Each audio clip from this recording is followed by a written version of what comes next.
Hey everybody, Senpai back with a video. I'm a bit later with this one. Reason why I'm a bit late in particular is there's a lot that happened in these three chapters. So I have a lot of notes. In fact, I have 4.5 pages of notes. Uh, so this is for chapters 1065 to 1067.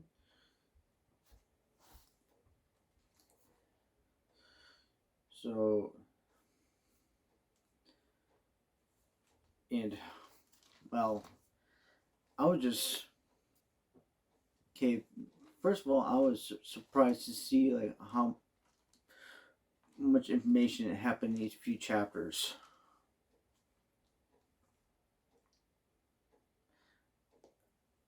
Uh, I spent a few days, several days actually, taking notes and glancing over, and every time I thought I was almost done with all this stuff, well, there was something I overlooked. The first of these chapters is called Six Vegapunks.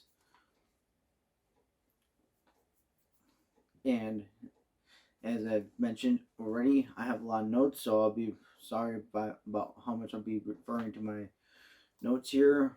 It just helps me remember things and not, well, make sure I don't forget anything. To start off with Six Vegapunks, uh, Zoro and Brooke are on the Sunny talking about how they're on a government island, and someone has just they talk about how someone has to stay behind just in case if the others get captured, and that is perfectly reasonable. I mean, although they got Sanji there with them, but that's probably not going to amount to much once the Vegapunk's technology that he has.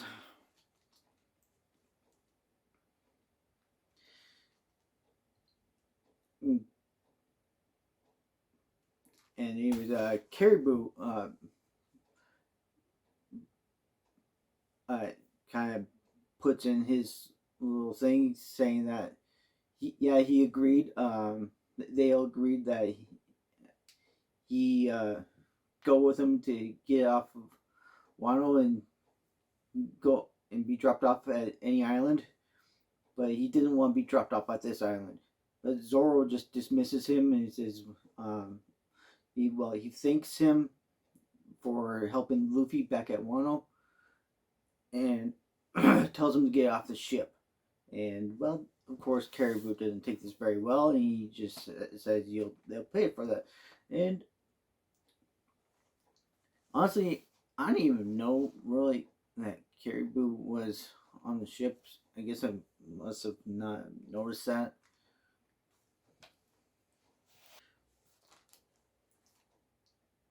Anyways, the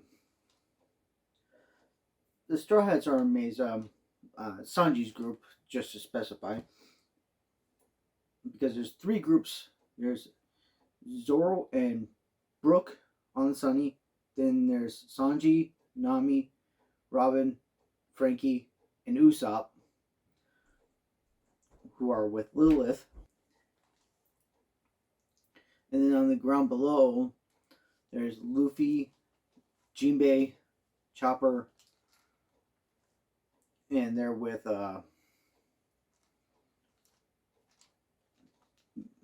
Bonnie. Sanji's group are amazed about the escalator, and honestly, I'm kind of surprised that there was an escalator here.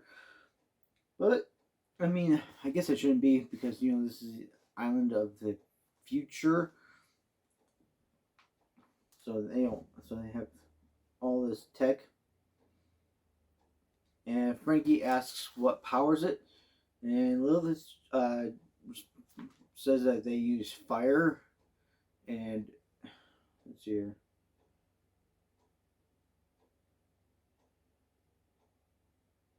And she has researched for what could be used for a better source of energy and like try to have here,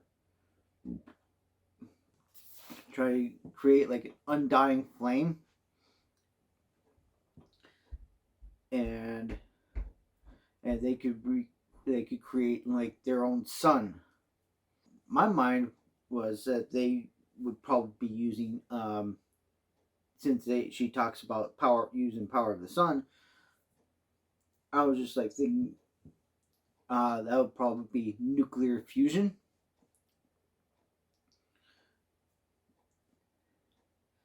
So I guess they want nuclear fusion to run everything. I mean, it is a very powerful source, but it's also very dangerous. Anyways, Lilith and Sanji's group goes through the main gate, and the main gate looks solid, and but they just walk right through like nothing. But once they're on the other side, they touch on the thing, and they realize, well, it is solid, and they can't get back out the same way they got in. So I'm curious about how that works. Lilith disappears out of view from the crew, and Edison comes up on the intercom system and instructs them to keep going forward.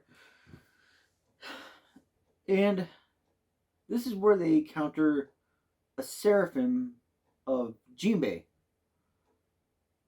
And I'm not really surprised that there's a seraphim of Jinbei. I'm pretty sure there's probably a seraphim for all the former warlords.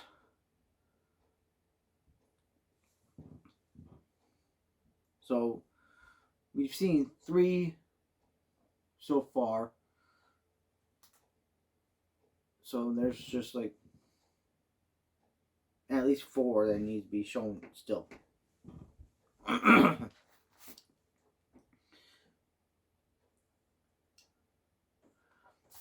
And anyways, the Jinbei Seraphim attacks the Straw Hats, and Frankie's about to launch a radical, well, not launch, fire a radical beam, and Edison tells S Shark to dodge, and he comments about that being a really close call, and the Seraphim are just children; they're not ready for laser tests yet. I kind of wonder what kind of tests Vegapunk does on Egghead, and here we get like I guess Lilith was actually in on this. Uh, she she does yell at Edison and Pythagoras, uh, saying like, do they have like any idea like how much these seraphim cost, just a single one? And she want to just rip their heads off, and makes me wonder like I'm like kind of thinking if Lilith is responsible for the financial aspect for Vegapunk on Egghead,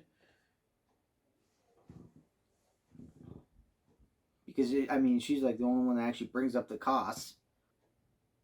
Sorry about that. I think my camera is a bit off center. I need to get a new setup.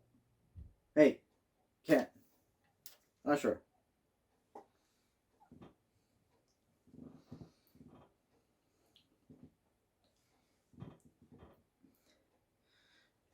Edison has a light bulb that basically appears like an animation thing, and he goes off to draw up some plans, and he leaves going over the data to Pythagoras, and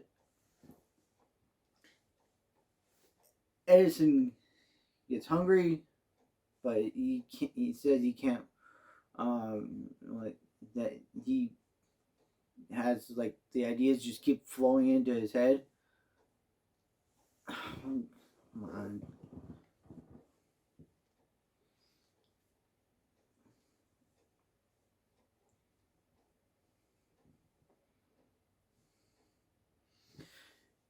So since the ideas keep flowing into Edison's head, he has York eat for him. So I guess they share the same stomach, and York does the eating and all that stuff. And then Pythagoras ends up having to use the restroom, and he can't be bothered to go use the restroom. Oh, and one thing I gotta mention before I get into the restroom stuff is showing that York's BMI from eating gets to be over 600, and from the research I've done for because I was curious to know what normal BMI is. Normal BMI, uh, which is body mass index, is between 20 and 24, from what I've researched. So, in New York is at 600, so that's enough to for like over 10 people. That's enough for like 20 people.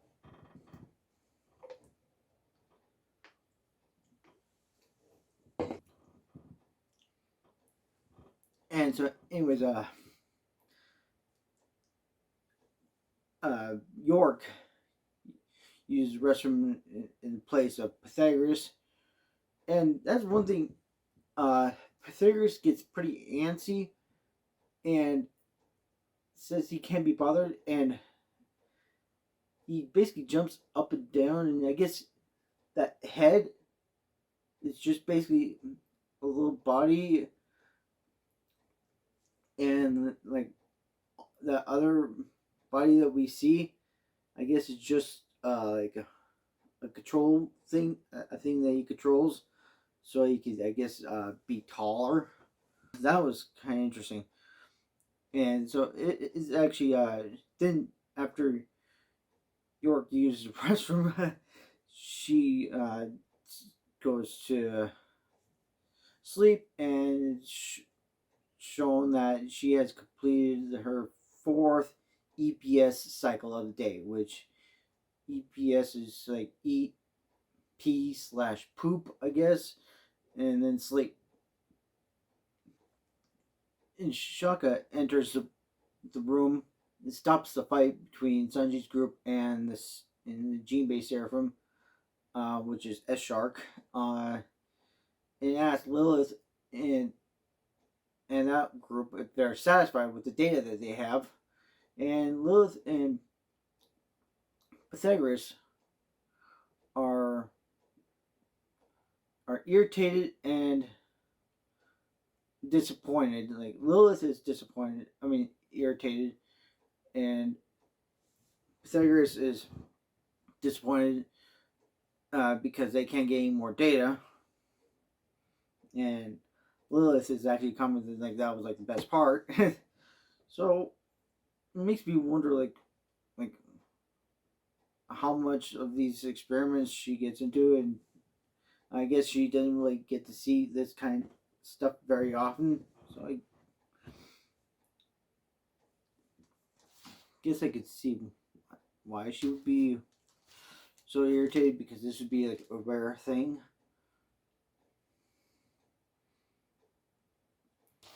And also, Sanji's group are made to be unable to move with the Dom shoes that they're wearing.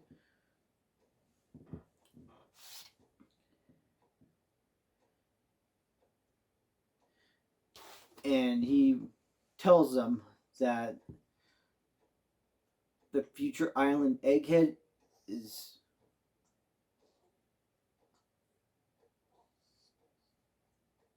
What?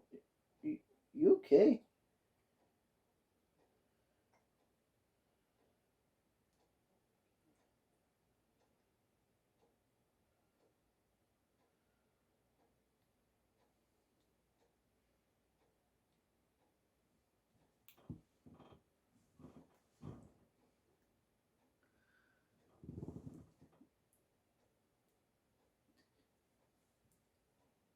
Sorry, I guess my cat had like a fur ball.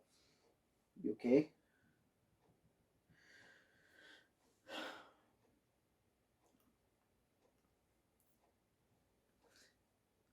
Anyways, the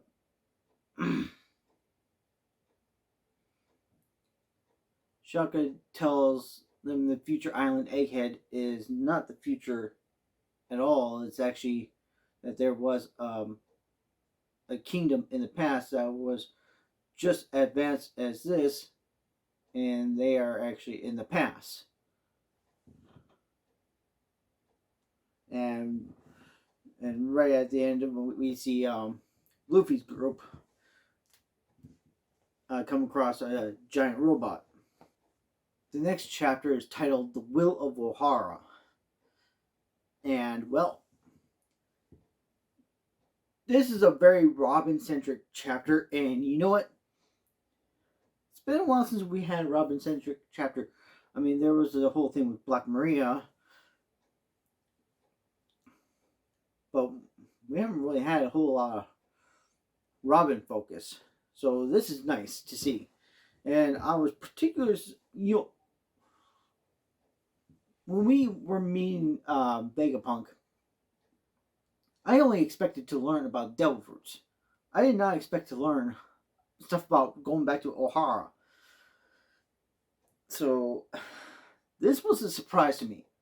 Anyways, this chapter starts off with Shaka telling him that there was a man who gave himself for archaeology. Let's see here. And he discovered a kingdom, and there was a machine that was from the same time period as his kingdom.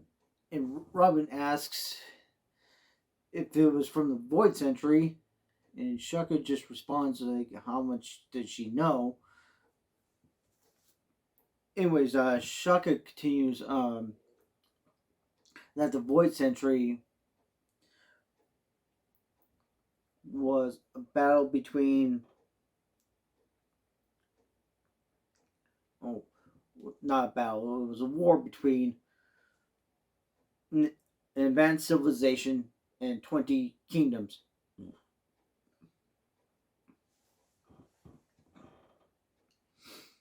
And after the war,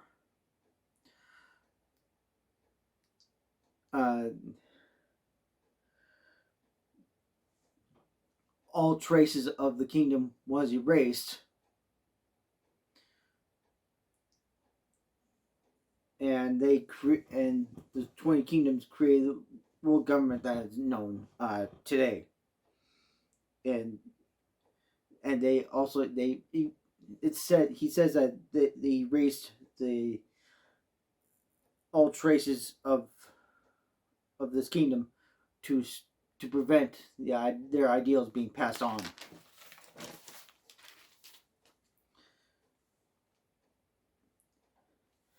And Shaka says that all this information is only a theory. And he asks Robin if, since the government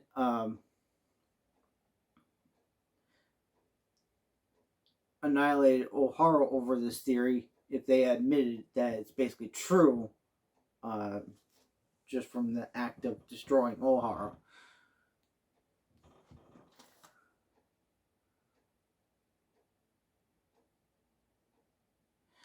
And Robin demands to know like how he's come to learn all this information since the books are, and he just interrupts her and says that the will of Ohara still lives.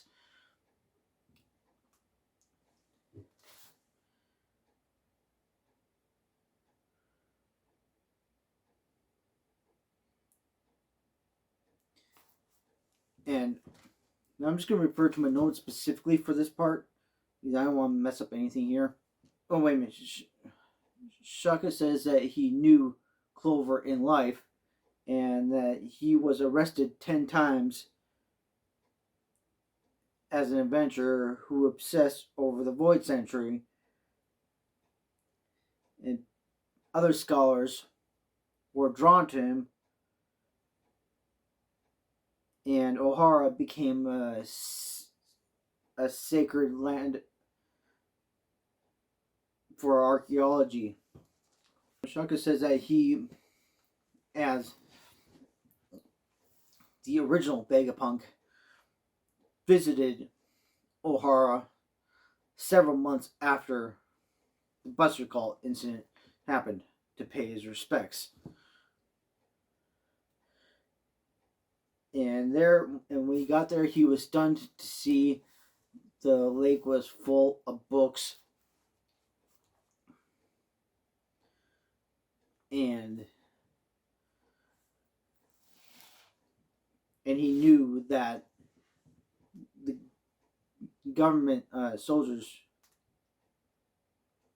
underestimated the value of those books. Now, I personally think that they probably just ruled the books out as just ruined, and they would probably just be destroyed over time. So I don't think it's really underestimating the value of the books. But I mean, that's Vegapunk's thought. So I personally don't have a problem with these books being discovered. I'm just surprised that they're still legible.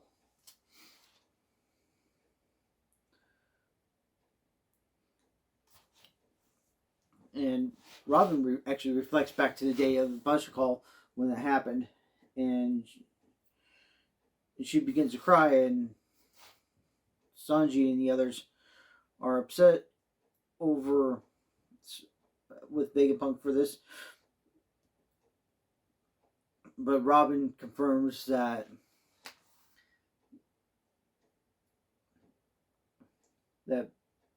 Vegapunk's theory is true, is accurate.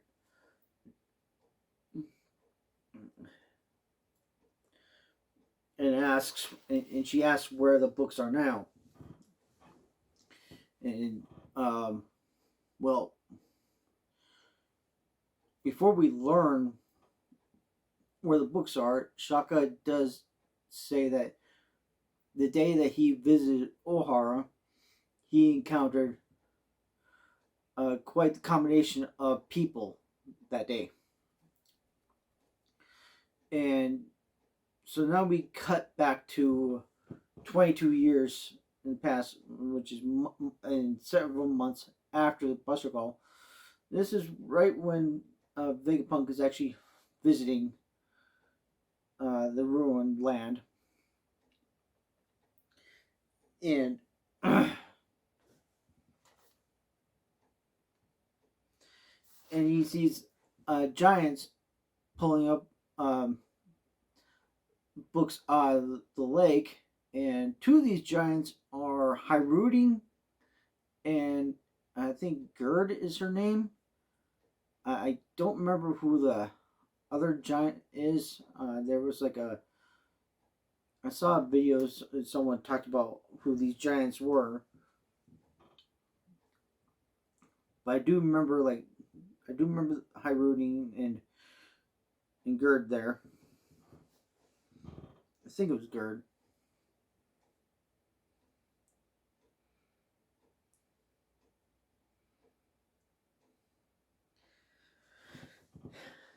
And Dragon appears behind Vegapunk and comments about his growing head, and ensures him that he's looked into these giants and that they are not thieves, and they know and they are from Elbap, and they know the value of those books. And he also, and this is kind of a key thing here, Dragon also comments about how like their captain was a strange man, and he was covered in bandages. So Dragon has encountered And he's also says that um, there was a thing, this giant captain sent the other giants there saying that there was that the people of Ohara gave their lives for these books and they need to get them back. Dragon's also upset and he's very angry with Vegapunk for joining the world government when he wouldn't join the freedom fighters, which at this point, yeah, Dragon is the captain of the freedom fighters, and Vegapunk is the director of Punk Hazard Lab. So at this point in time, he was already running Punk Hazard. So I wasn't really sure how long Punk Hazard was being run. Oh, and here we actually learn their ages. Um, in this flashback, Dragon is 33, so yeah, he is currently 55, and Vegapunk was 43, so he is 65. So this is kind of a little bit younger than I thought maybe Vegapunk would be, but it works out.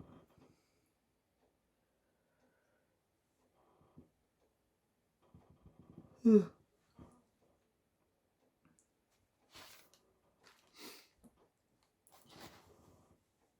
anyways, Vegapunk says that his knowledge and expertise wouldn't serve wouldn't benefit anyone in a small organization like Dragons. And he tells him that there's like there's within the world government and the Navy, there's actually good people, and tells Dragon not to lose sight of the goal. And Dragon here vows that he will create a military force that can fight back, and he will not let Clover's death and Ohara's will go to waste.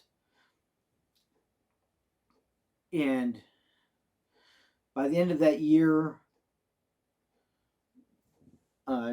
Dragon had joined up with Ivankov and Kuma to create the Revolutionary Army.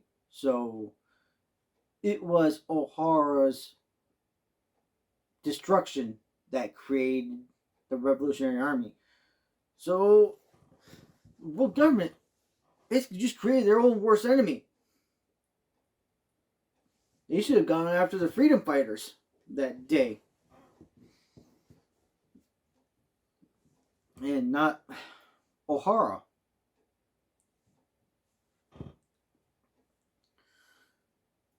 Well, that was probably the government's biggest mistake that they could ever make.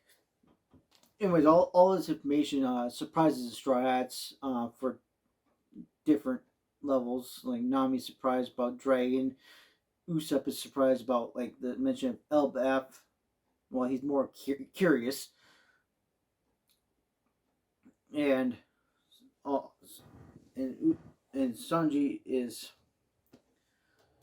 surprised to learn that Ivankov was a founding member of the Revolutionary Army, which I thought maybe Sanji would probably learn that, but it is what it is.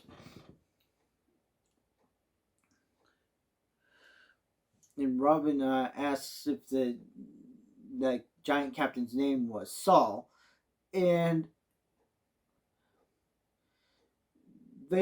Shaka says that he is currently in hiding, and Robin has like probably the nicest deserved relief smile she's ever had, probably since joining the Straw Hats. Like throughout her whole life, she had nothing, and now she's got one piece of her past back. And I'm actually glad that Saul is still alive. Now I'm just want to see that reunion between Saul and Robin. That's gonna be also kind of interesting because Robin actually looks so much like Olvia now. So I wonder if Saul would mistake Robin by chance. And anyways, Shaka tells them that he has something to show them, and he has their dom shoes slide forward into the room that's up ahead of them. At least I think they're going to the room that's ahead of them. It sure looks like it. Now down at the scrap heap at the Fabrio phase, Luffy's group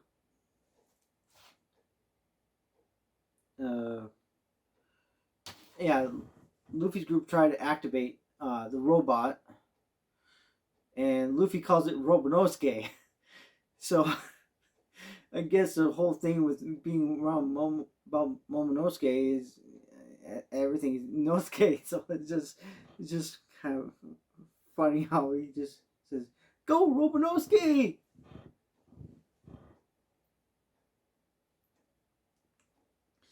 And there they encountered the original Vegapunk, who.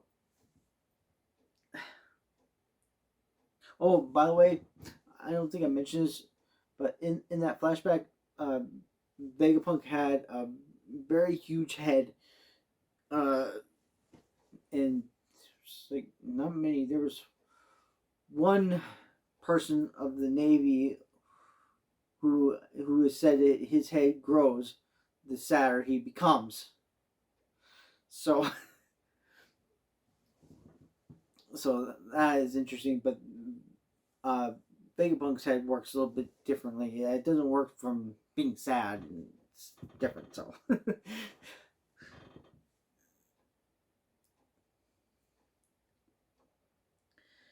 and anyways, Vegapunk is actually warped into this robot. So I'm wondering how he did that. I guess hopefully we'll see how Vegapunk can warp around. And Bonnie recognizes him and see her. And he anyways, Vegapunk notices their dump shoes and tells them that they have like a hover function and teaches them how to activate it, and they launch sky high, and that is the end of the chapter. So, oh yeah, there was just that chapter had so much about the destruction of Ohara, created the Revolutionary Army, and before that, Dragon was captain of the Freedom Fighters, and Dragon, Clover, and Vegapunk all knew each other. Well, I mean, Clover knew the other two, but I don't think they. But yeah, they all knew each other, but I don't think they all knew that they knew each other. So because they were shocked. But yeah, Dragon and Vegapunk were both shocked to learn that they knew that each other knew Clover.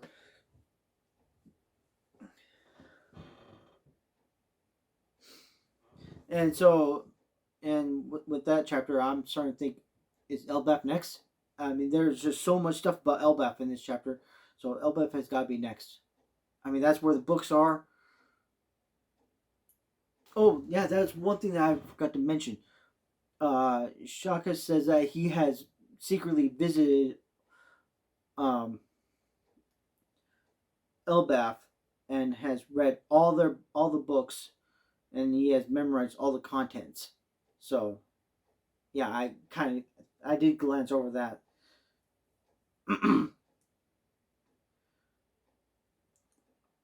So yeah, there was just so much in that chapter. Just even when I had notes, I forgot things.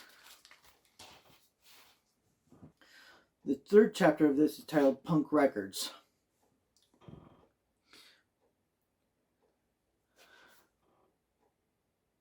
And Bonnie asks what happened to Vegapunk's head, and he just responds that, well, he answers that his head just grew he let it grow too long, so he cut it. And so Bonnie just says, no, it's not like getting a haircut. But I mean, I guess apparently Bonnie, it is like getting a haircut. And he says that around the time that he met Bonnie last, he was about to be the size of a giant.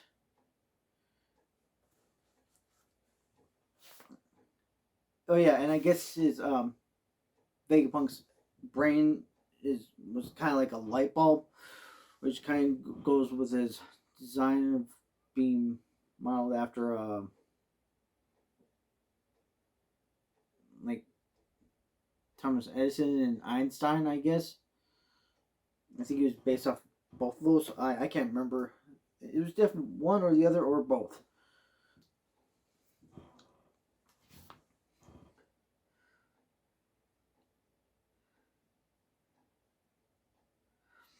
And and Vegapunk says that he has the power of the brain fruit, and that gives him the ability to where his brain just continues to grow to accommodate the knowledge that he uh,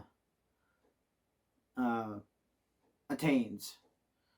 So just keeps storing the brain just keeps storing data and information, or data and information is the same thing.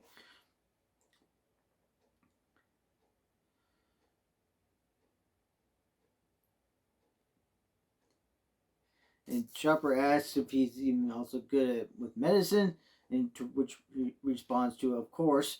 And there's a couple times where Chopper's asked about learning medicine, so I think Vegapunk might have something for Chopper, and I think that might actually go somewhere. Luffy is just Luffy. He asks he since Vegapunk cut his head if he's dumb now. And that is definitely something Luffy would ask. And Vegapunk explains the apple top on his head is an antenna that syncs up with Punk Records, which is a big giant egg thing that overhead that I've never mentioned before now. But yeah, there's a big thing called part of an egg that's Punk Records. And that's where Vegapunk keeps his brain. And he talks about like the girl let's see here.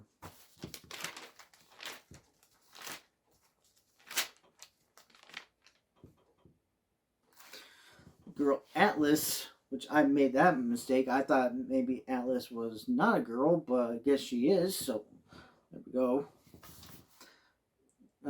She is one of Vegapunk's 6 clone offshoot clones that he has,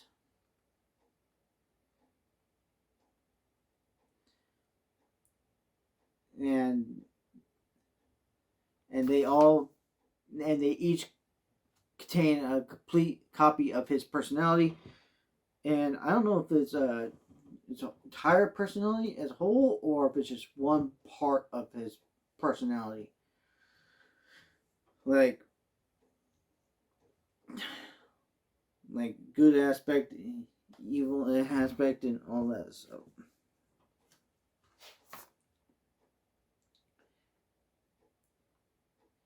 and once per day, they all synchronize their experiences with punk records.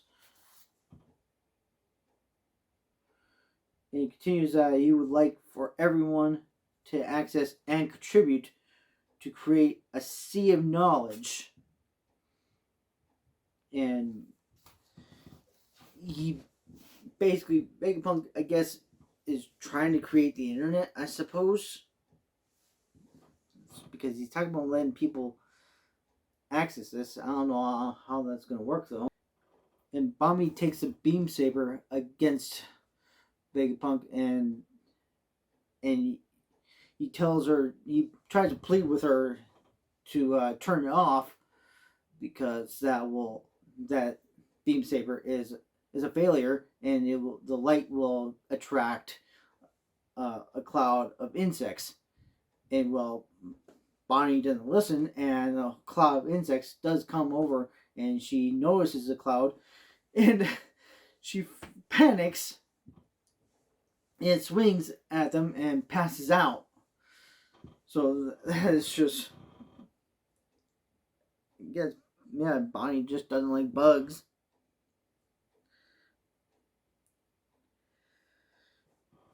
And Vegapunk is also reminded of like other failures that he's had. He's asked like about like the other dragon in Wano, and Luffy talks about like how Momonosuke is so much has all the abilities that Kaido has, and Vegapunk asks like, well, what color is he?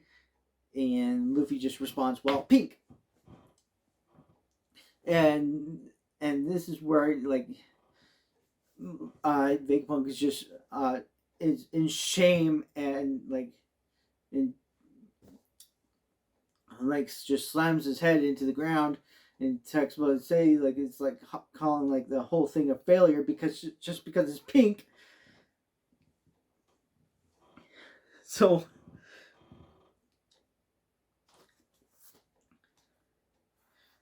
and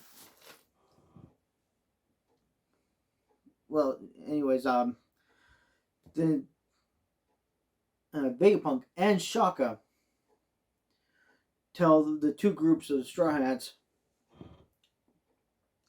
that the robot attacked Marijwa 200 years ago, but was actually built 900 years ago. So for 700 years, it remained inactive.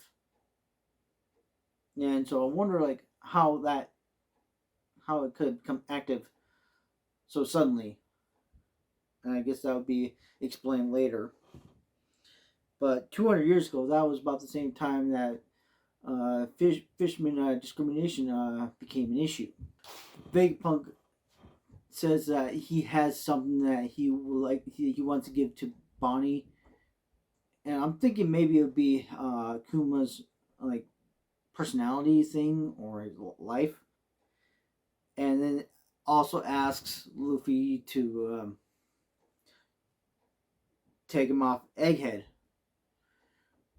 and just as he's requesting this, CP0 arrives and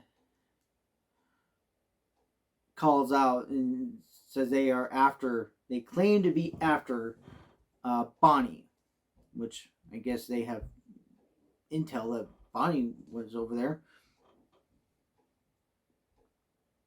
But we all know that they're actually there after Vegapunk. not Bonnie. Although there might be some truth in that. They might want Bonnie too. But their main goal is Vegapunk.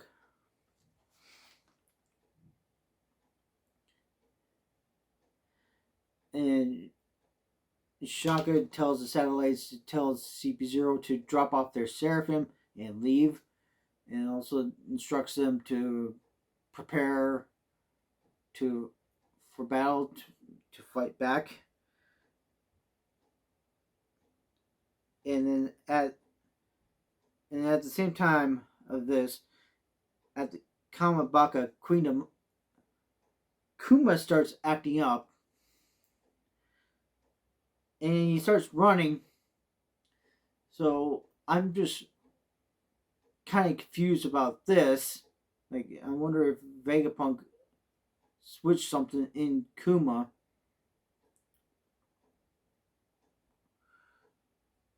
But Dragon tells him that he needs to, that he has to, tells him to stop, and he has to stay there. And this is where their revolutionary really begins. Now, holy crap, that was a lot. Now,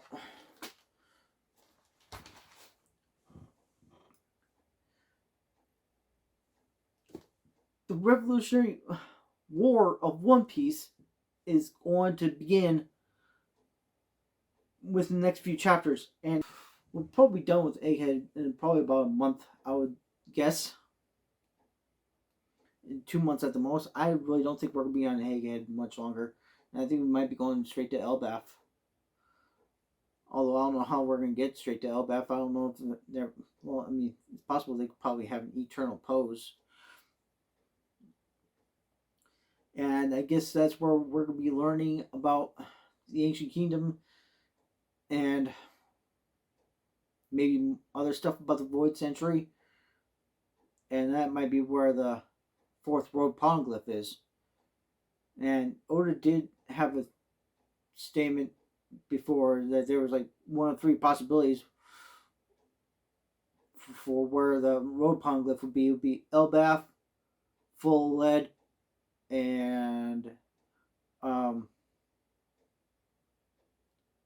this other place I forget the name of. It's only been brought up twice in the series. So, anyways, I'm gonna wrap this video up, and I will have this video uploaded and edited and uploaded probably within a day or two. So it's Wednesday now. By the time this goes up, it'll probably be about Friday at the latest. I would like to have this up before tomorrow, which is Thursday. So, anyways, I'll see you guys in my next video. I have a couple other things planned out. So, I'll see you around. Bye.